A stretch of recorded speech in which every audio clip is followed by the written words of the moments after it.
Mountain View Elementary takes part in the annual Anti-Bullying Week. From parent night to poster contests and special guests, we take an inside look on their educational week. And of course, our weekly meeting recap, we cover school committee and board of assessors. Plus, plenty of events. We talk library programs and church fundraisers. Those stories and much more ahead on ELCAT News Update.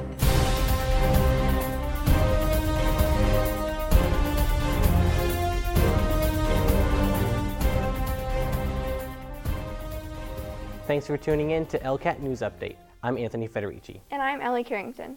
We begin the show with highlights from a recent safety presentation from Fire Lieutenant Chris Beecher.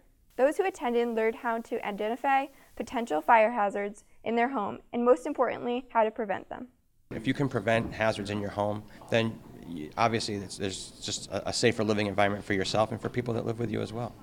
Smoke and CO detectors. This is the big one. A lot of people don't realize that smoke detectors have an age on them. They're 10 years. We suggest that you replace them. Same thing with the carbon monoxide detectors. Every home needs to have a carbon monoxide detector, right? Smoke detectors should be on every level of your home, including your basement. CO detectors in your basement and on every floor of your home that has a sleeping quarters. Okay? Other hazards in the house that we see this a lot. Kitchen hazards, right? Fire in your home, you're most likely to have a fire in, mostly because that's where you do all your cooking. These are the things that we see a lot of when we go into people's homes. I've seen them a lot worse than this. Okay? A couple of the hazards, just to point them out, right? We have cookbooks made of paper right next to the oven. The dishcloth, nail, and a loaf of bread sitting right next to the oven. Paper towel right next to it. Okay? Toaster oven plugged in. You see these as items that you need in the kitchen. Okay? Firefighters see that as fuel. Make sure to brush up on safety tips and stay connected with the fire department through their Facebook page. Also, stay tuned for the entire presentation that will be located on our YouTube channel at ELCAT 01028 under the fire department playlist. Lastly, for department updates, we check with the recreation department. Job applications are now being accepted for summer positions. Open positions include Pine Knoll counselors, sports clinic directors, and lifeguards. Application deadline is March 3rd. For further information, contact Rec Director Colin Drury at 413-525-5437. In other recreation news, Springfield Thunderbirds hockey game packages are available through the Rec Department. The package entails discounted Thunderbirds tickets, a food voucher, free parking, and free tickets to a baseball clinic run by the Western New England University baseball team.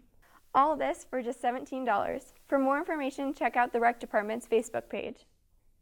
Speaking of the Thunderbirds, 2 players made an appearance at Mountain View Elementary School to teach students about bullying. Every year, Mountain View hosts a week of activities to promote anti-bullying. This year, the week kicked off with an assembly from the Thunderbirds hockey players, Ryan Horvit and Yuho Lamiko, along with Media Relations Manager Ryan Smith and, of course, Boomer. Mountain View also hosted an assembly put on by the Aggression Reduction Center, and later in the week, parents were invited to an anti-bullying night. Lastly, Superintendent Gordon Smith and school committee member Rich Ficero judged the anti-bullying slogan contest. Overall, another successful anti-bullying educational week. It's time for our weekly meeting recap. 2 boards met this week, School Committee and Board of Assessors. Going in order, we begin with the Monday, January 23rd School Committee meeting. First on the agenda, a Makerspace presentation from school principals Dr. Timothy Allen, Michael Fredette, and Elaine Santinello. Makerspace is a new learning tool that every teacher can take advantage of.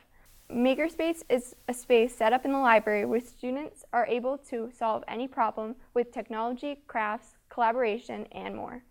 Makerspace enhances students' learning through a hands-on experience compared to the traditional sitting at a desk. So our Makerspace, it really started about a year ago as a collaboration between Mr. Mackey behind the camera there, Ryan Quimby, and then our 3 schools, Birchland, Maple Shade, and Mountain View. Now that it's up and running, we kind of officially opened it after the Christmas break. We're seeing projects start, we're seeing moments start, we're seeing cool things start, and immediately we're seeing a connection I think matters to a larger focus in the district. We want Makerspace, though it can be, of course, extracurricular. It can be an opportunity for enriching learning experiences that are beyond what you typically can accomplish in a classroom. we still, of course, want to be very mindful of how we make this a connection to the core curriculum. We really want to work at sort of undoing the linear process of science that has been a traditional approach to teaching. So one thing that you might traditionally remember or see or hear about is the scientific method. So all students sort of state a hypothesis, all students test the hypothesis the same way, all students have a procedure done the same way. So we really want to delineate the process of the scientific method, because that really is not what scientists and engineers are doing in the field. What they're doing is something like this, which Makerspace lends itself to very, very well. The new standards has a strong component of engineering in them. They also adhere to traditional inquiry, which is important, like asking testable questions and also conducting an investigation. But they really want to focus on engineering skills as well, even at the stage and the phase of young learners. So here, you could come into this model at any phase of that. You can start by research. You can start with a design. You can start by identifying a problem. You can start by communicating and explaining something that you have prior knowledge about. And then you go through a cyclical process of development, design, prototype, getting feedback, providing feedback, doing more research, testing and evaluating, making improvements. This is now in our 2016 framework, and this is something that Makerspace is perfect for. So that's Makerspace, and that's where we are, and we're totally excited about it, and we definitely need to get Mountain View over there soon. And questions? Any questions?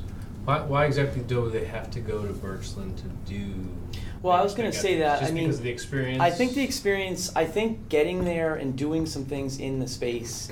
Eventually, the space opens up, and you can do similar things in your classroom. Right. But there is something infectious about getting there and sort of getting the feeling that comes with it. We would love to do these hands-on projects, but we don't have the space, we don't have the resources and the materials, and we don't have the storage for when things are in design. And Makerspace solves all three of those problems. Next, highlights from the Tuesday, January 24th Board of Assessors meeting. Director of Assessing, Diane Bishop, announces new updates to the town's website that will make taxpayers more informed.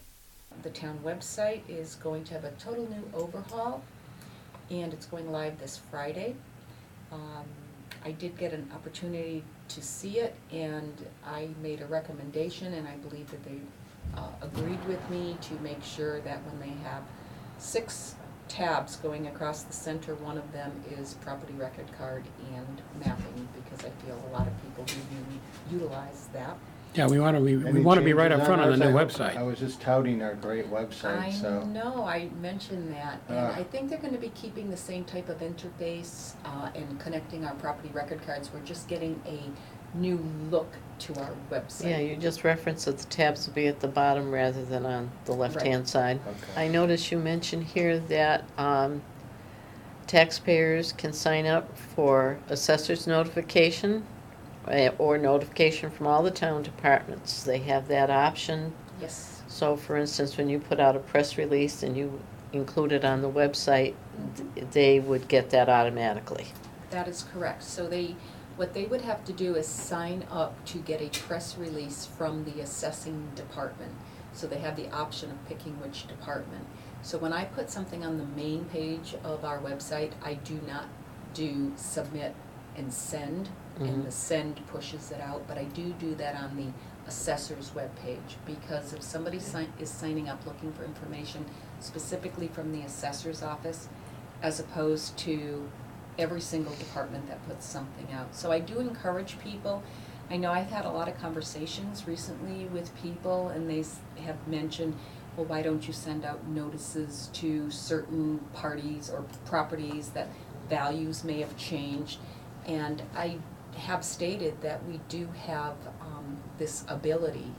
You can sign up on the website, so when I put out a release saying property values have been certified, the property values are now available at the assessor's office, that would be right in the press release that would get sent right directly to them, and it would give them the opportunity to, at that point, review the information. Forms and lists too? Forms of lists, I just sent. All the forms are on there. Yeah. And we did have a wonderful suggestion. Somebody called in and said, well, I see the information, but it would have been nice if you linked the personal property form. And I was like, oh yeah.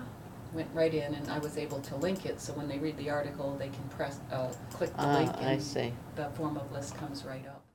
Turning to events, let's check out what upcoming programs the library has to offer with our weekly segment, Library Learning. We're calling all craft lovers for this first event, Not Just Knitting. Not Just Knitting is a program for all community members who want to work on their latest craft project. This is a space to chat, share, and learn from others. Don't miss it on Thursday, February 9th at 10 a.m. in the library conference room. This next event is for those wondering how to fill up their time during retirement. The library is hosting 2 interactive workshops that customize a retirement plan based on personality traits, likes, and other assessments. Get a step ahead and take part on Thursday, February 9th at 10:30 a.m. in the library community room. Registration is required. The last library program, Writers Group, is for those who want to advance their writing skills. Participants will be in good hands learning from local author and EL resident Christina Us to teach the class. Us started her writing career as a successful freelance writer to now publishing her first children's book, The Adventures of a Girl Called Bicycle. The Adventures of a Girl Called Bicycle is the story of a girl who rides her bike from Washington, D.C. to San Francisco, and she's on her way to try to make her first true friend. And along the way, she meets the most amazing characters, some of whom are real people. It's hard to believe that some of the truth in my book is stranger than the fiction. And she, along the way, just learns about the beauty of our country, the kindness of the people who live in it, and just that there are surprises around every turn. Back to the writing program. The workshop is open to all writing levels. The class is recommended for those 14 years and older. You come in just with a blank notebook or sheet of paper, and the facilitator, who's me, will give you writing prompts, and we all write about the same thing. So, for example, we had a few weeks ago the word box. And everybody envisions for a minute, like, box, like, what do I want to write about for a box? And we write for 10 minutes, and then we all go around and share, if we're comfortable sharing, and we all give our responses of what's strong about the piece of writing. I wanted people to know you don't have to bring writing from home. You just bring a pencil and your imagination, and that's all you need. Head over to the library Saturday, February 11th at 10:30 a.m. to learn writing techniques, and most importantly, to have fun. For more information on Us, visit her website at christinaus.com. We'll keep you posted on upcoming book signings and more. We'll end tonight with local church fundraisers that will declutter your house while helping a great cause. First, if you have bottles and cans still piled up from New Year's, St. Michael's Parish is holding a bottle and can drive. On February 12th, bring your bottles and cans over to St. Michael's Parish on Maple Street. Collections will go towards church programs and other nonprofit organizations. Over to Kibbe Road, Cornerstone Church is looking for gently used winter clothing to benefit students in need. Any winter clothing, such as coats, hats, boots for children ages 5 through 12 will be donated to local schools. The collection bin will be located in Cornerstone's main lobby on Kibbe Road. The fundraiser ends January 31st. Lastly, St. Paul Lutheran Church on Elm Street is seeking donations for their open pantry. The church's open pantry is a nonprofit volunteer organization whose mission is to serve families and individuals living in East Long Meadow. This month, they're asking for donations of snack foods such as crackers, pretzels, fruit cups, granola bars, trail mix, and more. The donation center will be open on the second Saturday of every month from 11 a.m. to 1 p.m. Well, that will do it for this edition of ELCAT News Update. Be sure to stay connected with us on YouTube, Facebook, Twitter, and Instagram, all at ELCAT 01028. And don't forget to watch us on cable channels 191, 192, and 193. For cable channel times, make sure to check out our ELCAT program guide. Guides are available at the Town Hall, Library, Senior Center, and through our website at eastlongmeadowma.gov. Also, check your mail as the programs will be delivered monthly within the reminder. Until next time, I'm Anthony Federici. And I'm Allie Carrington. Thanks for watching. See you next week.